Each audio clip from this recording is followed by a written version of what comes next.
Good afternoon, everyone. My name is Dinesh, and with me today is Melvinda. And so today we are very grateful to have with us Mr. Chong Wei from Clyde Co. Mr. Chong has been in the shipping practice for over 20 years, both in Singapore as well as the rest of Asia. So thank you so much, Mr. Chong, for taking the time today to speak with us. We really appreciate it. So just by way of introduction, today's discussion is going to be about COVID-19 and its impact on the shipping industry. So without further ado, let's just get right into the first topic, which is about force majeure.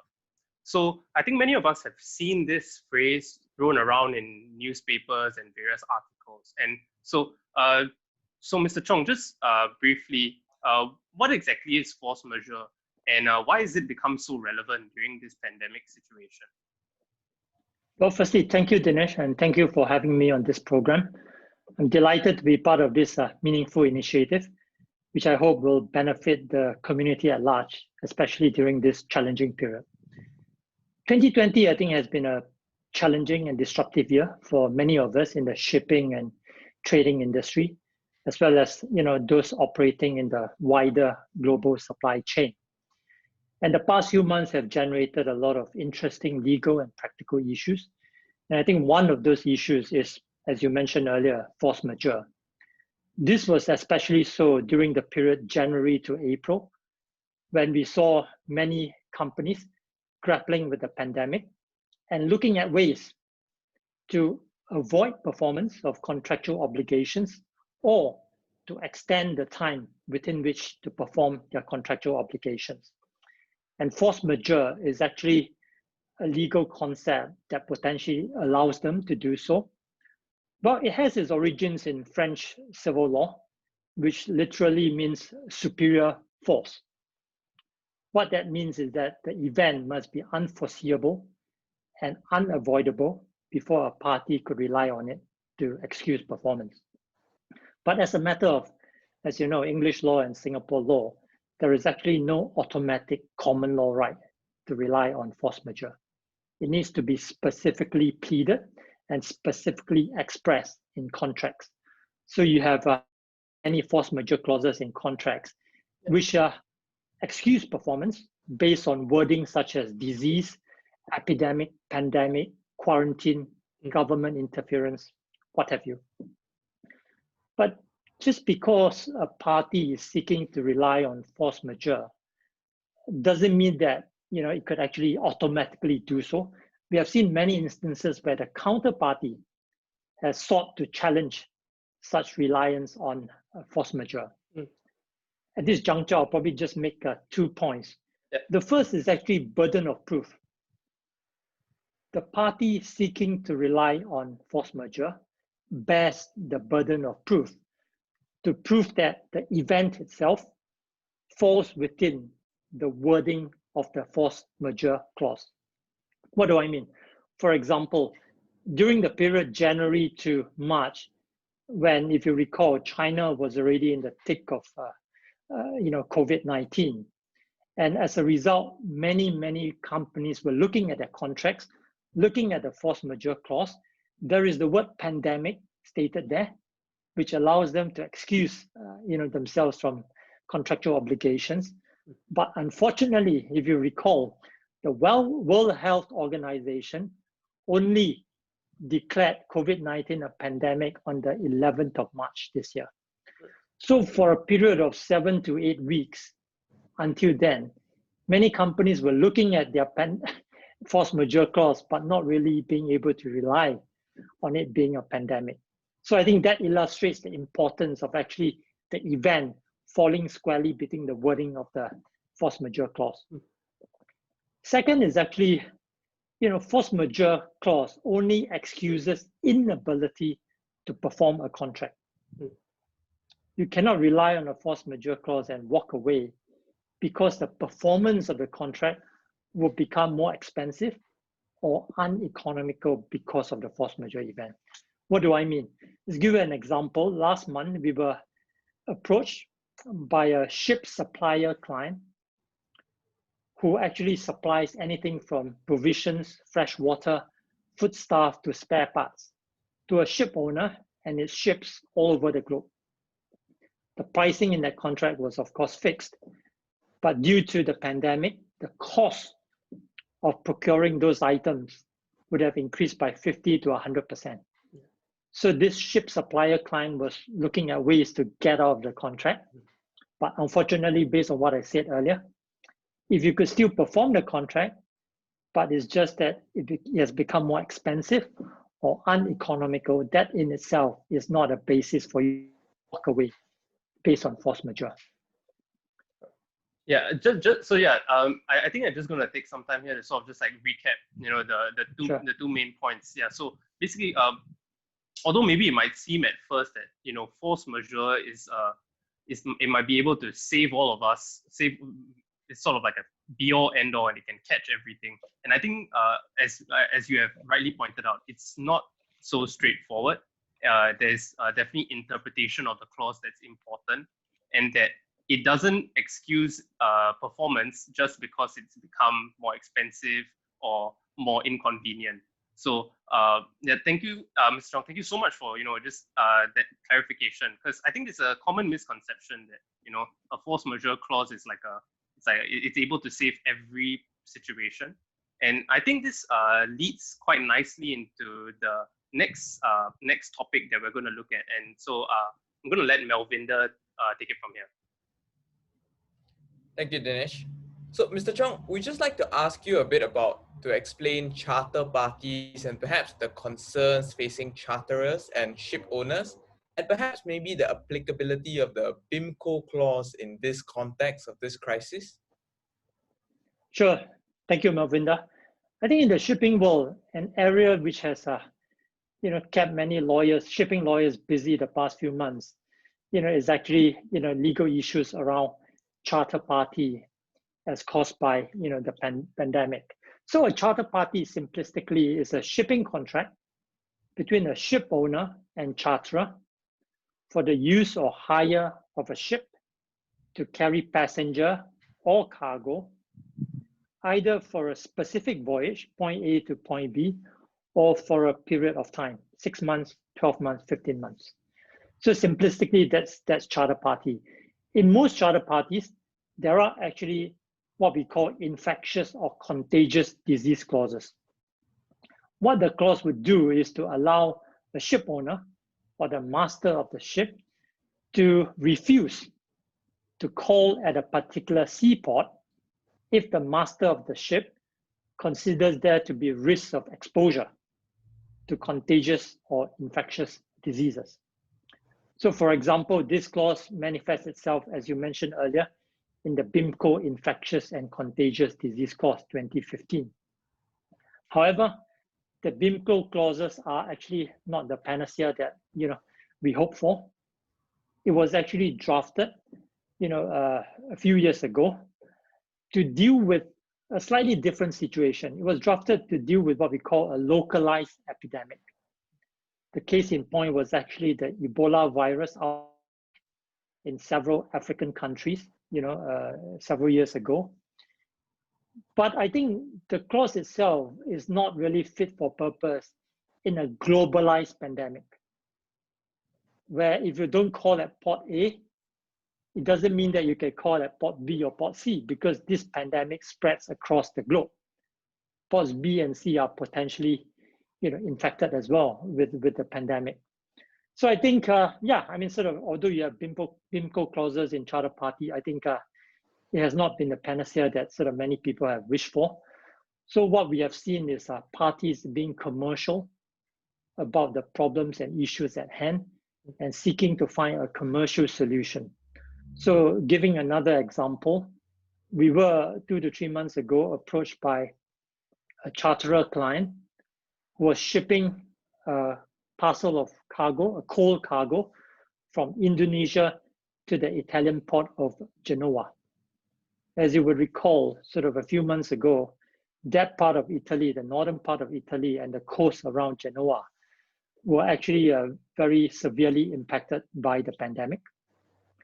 So as you would expect, the ship owner refused to call at Genoa, asking our charterer client to nominate a different port, a safer port. But our arguments were that this parcel of coal was intended for Italy, for a power plant in Italy.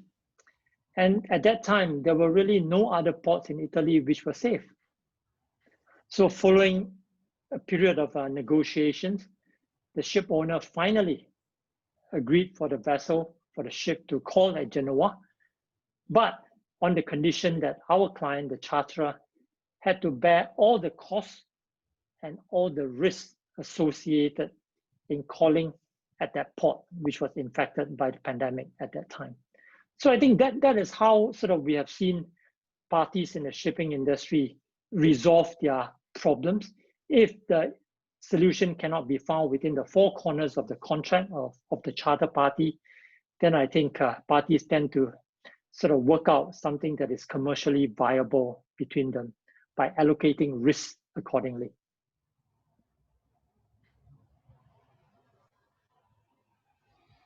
All right. Yeah. So thank you, Mr. Chong. I think this sort of highlights sort of the commercial reality that we're facing in COVID. In that, although in the commercial world it's very strictly governed by black and white, and we're seeing that in this sort of unique situation, we need commercial parties going to have to be able to respond and be flexible in their arrangements, so that end of the day we reach we don't end up with a sort of unfair situation on both sides. And yeah, so we've been talking quite a bit about commercial side, and particularly with owners and shippers, and perhaps let's take a look at the more human side of shipping. And I think we all know that the shipping industry only really functions because of the hundreds and thousands of seafarers that are on ships working, and they basically work every day. And yeah, so maybe you can just shed some light a bit on how this pandemic has affected the lives of these seafarers. Yeah, I mean, you are spot on actually, Dinesh. One aspect I think we often overlook is the impact of COVID on the human dimension of shipping. By that, we're obviously referring to seafarers who live and work on board ships.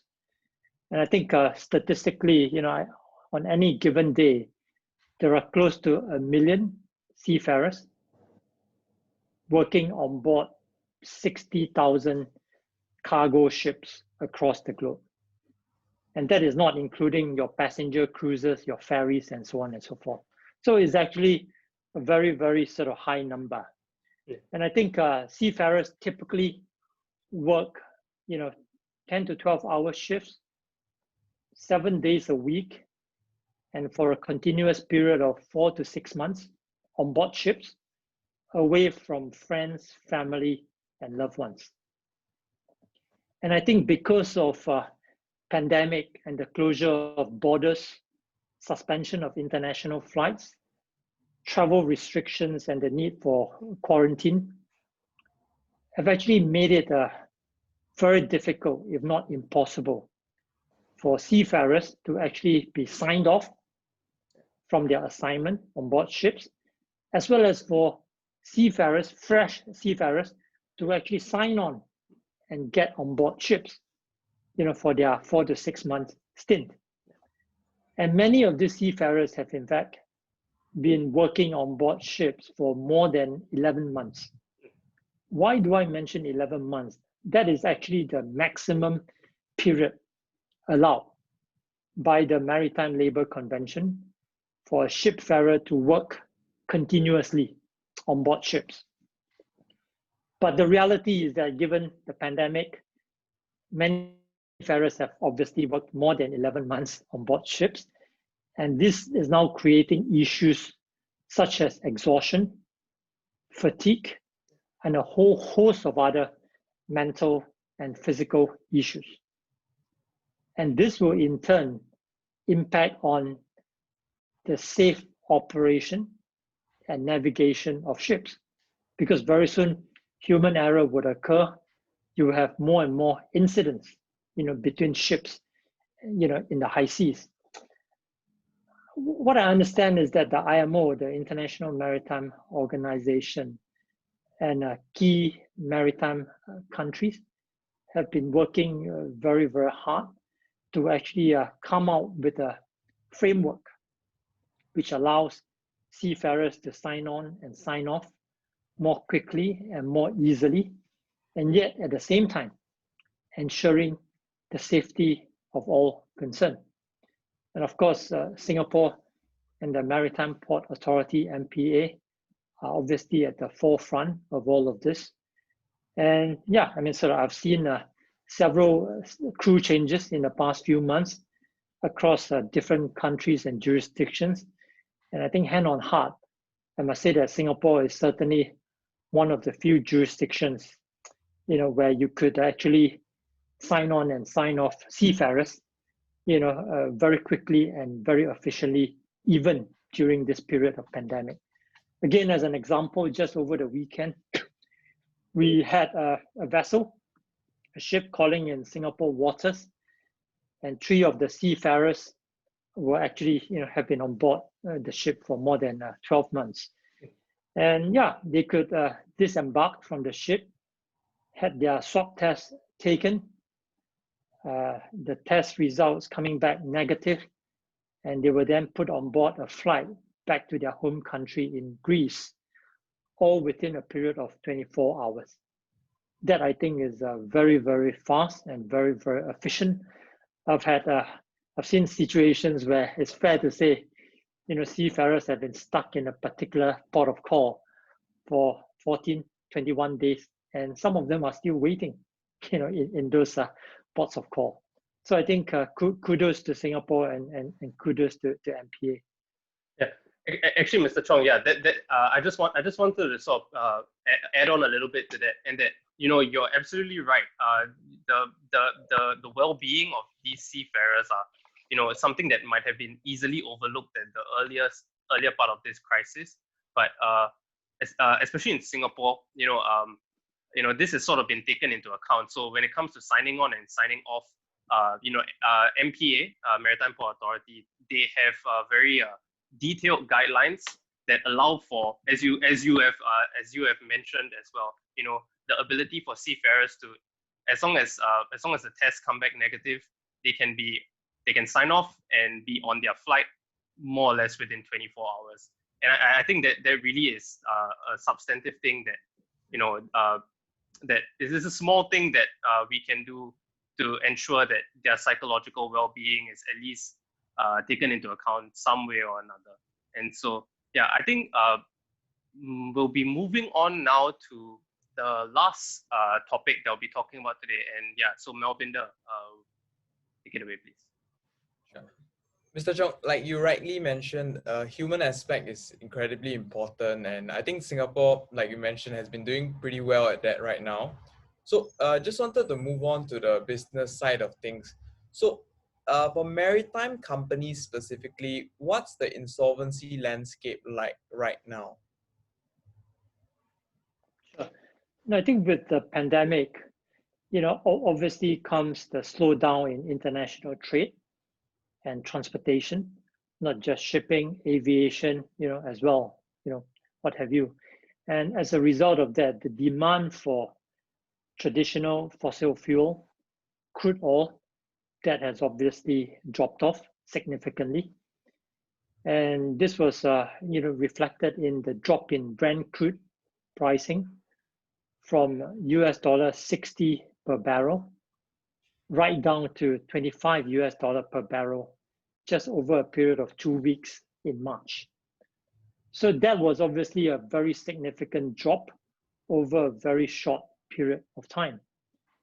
And what you then had was a situation where many energy and crude oil traders were looking at ways to get out of contract, to avoid performance of their contractual obligations. And understandably, because when they entered into the contract, the price was many times the current pricing which has since dropped by 100, 200%. And coupled with that, the margins of profit for oil trading business were already very, very thin. All of this then created a situation where in the month of April and May, we saw, in the context of Singapore, many energy traders and their related shipping companies entered sort of financial difficulties, and applications were made to the courts for either schemes of arrangement or judicial managements to be put in place. And for example, these are fairly high profile sort of instances where I think you have read in the newspapers as well, companies such as Hin Leong and its shipping subsidiary Ocean Tankers, energy trading companies such as Zenrock, as well as Hontop, and the list goes on. My own personal view is that there are just so many banks, financial institutions, creditors involved that it would take years for all the parties to actually sort of unwind in the current messy situation that they are in. But I think it's not sort of all gloom and doom. As I always like to tell people, those of us in the shipping and trading industry, we always see, out of every crisis, there are many, many opportunities. And I think an example of this is actually a phenomenon called contango. What this means is that, when oil prices fall so far and so quickly over a short period of time, it then led to a market sort of position, which I think most of us call it contango, which effectively means that, the future price of oil has become much higher than the current spot price of oil. So given that price differential, you obviously see an opportunity there because you could go into the market, buy up massive volumes of crude oil at current low prices. All you had to do was to store the crude oil, wait it out for 3, 6, 9 months, and you can then hopefully sell it for a massive profit. I think the issue then would be how and where do you store, the massive amounts of volumes of crude oil. And then, an industry sort of developed sort of back in March, April, where, many VLCCs or very large crude oil carriers and oil tankers, which I think under normal circumstances will be sailing the high seas, shipping crude oil from point A to point B. But obviously because of pandemic, there was less oil to ship all around. They were actually lying idle. So this actually then created a fantastic opportunity for ship owners of VLCCs and oil tankers to actually lease or charter out their ships, to oil traders, energy traders, for them to store crude oil on board those ships. You then had sort of many sort of stationary floating storages all across the globe. And I think in Singapore as well, if you sort of look at the anchorage south of Tanjong Pagar and Sentosa, you actually see many VLCCs that are anchored there, and they are not going anywhere anytime soon, and they are used there as a stationary floating storage for crude oil.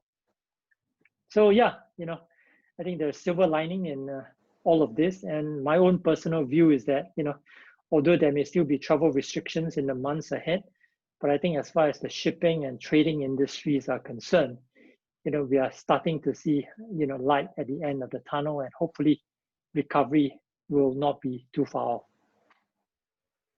Well, Mr. Chong, it has been really interesting to hear about how COVID-19 has been unfortunately impacting the shipping industry and ripple effects it has. But we thank you so much for your wonderful insight. And shipping law is certainly an area that's very niche and something perhaps students at our level may not be very familiar with it, but certainly we have learned today that it has some really interesting aspects to it. And we truly appreciate you taking your time and sharing with us your expertise on how the industry is faring right now during this crisis. And we thank you once again. We wish you all the best. And that's it from us here at COVID. Thank you very much, Melvinda and Dinesh. I really enjoy our conversations, and I hope your viewers found it useful too. Thank you very much. I'm sure they will, Mr. Chong. Thank you so much for taking the time today.